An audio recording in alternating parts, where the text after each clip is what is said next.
نلتقي مع المحترف المصري أحمد عبد الظاهر لاعب فريق الاتحاد. أحمد تو الحمد لله تعافيك من الإصابة.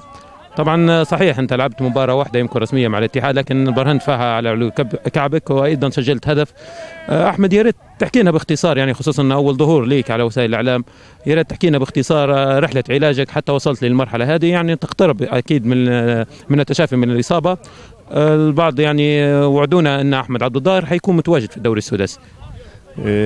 بسم الله الرحمن الرحيم. انا برحب بك ناصر الاول، وبرحب بجمهور نادي الاتحاد، وبرحب بكل واحد رحب بيا في ليبيا.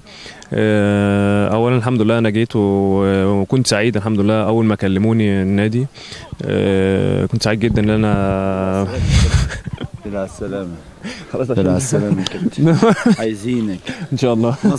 مصر تنده مصر ولا ليبيا؟ فلقيت ترحاب الحمد لله من النادي، والحمد لله بدأت كويس. أول مباراة لعبتها مباراة الشط، الحمد لله ربنا كرمني وأحرزت هدف. بعد المباراة أكيد طبعا عارفين الإصابات دي بتاعت ربنا، بس الحمد لله يعني أتمنى، يعني الواحد بيتمنى إن شاء الله اللي يبقى موجود في السداسي، عشان دي أهم مرحلة بالنسبة للنادي. المفروض النادي جايبني عشان يستفاد مني، بس الله غالب يعني الإصابة يعني طولت شوية، بس إن شاء الله أنا بوعد جماهير النادي إن شاء الله إن الواحد يكون متواجد إن شاء الله في السداسي إن شاء الله. أحمد كيف وجدت يعني تعامل جماهير نادي الاتحاد وأيضا الإدارة وأيضا اللاعبين؟ يعني هل انسجمت سريعا؟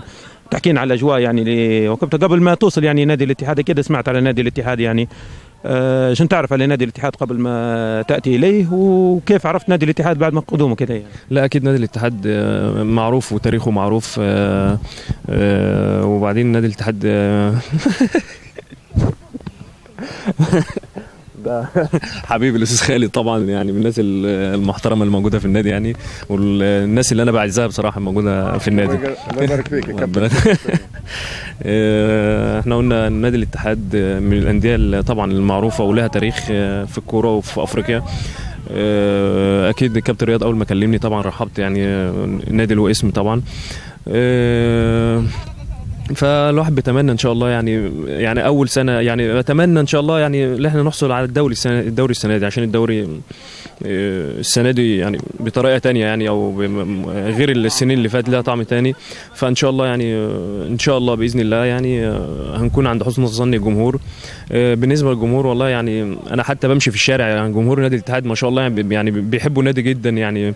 فان شاء الله يعني اتمنى ان انا افرحهم باذن الله يعني السنه دي باذن الله.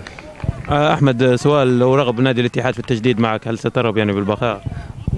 طبعا يعني الواحد يعني هو الكلام سابق لاوانه، بس يعني انا اتمنى نادي الاتحاد نادي كبير يعني، واي حد يتمنى يلعب في نادي الاتحاد، وان شاء الله بس يعني نخلص المرحله دي ويبقى فيه ان شاء الله كلام تاني باذن الله. هو يعني المعسكر، يعني كيف شفت المعسكر حاليا؟ كيف شفت الاجواء المعسكر داخليا يعني؟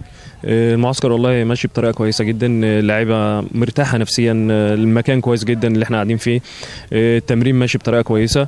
ان شاء الله نتمنى المعسكر يكمل على نفس المستوى ونفس الجديه من اللعيبه ان شاء الله. كلمه اخيره توجهها؟ كلمة أخيرة، بطلب من جمهور إن شاء الله الاتحاد يقف جنب الفرقة لحد آخر، من أول مباراة لحد آخر مباراة. احنا عارفين كل مباراة لها ظروفها، و5 مباريات، وإن شاء الله يعني ناخد مباراة. احنا بالنسبة لنا كلاعيبة هناخد كل مباراة أكنها كاس إن شاء الله، ونتمنى إن شاء الله الفوز بالدوري إن شاء الله السنة دي. بارك الله فيك. شكرا يا ناصر، ربنا يكرمك. شكرا.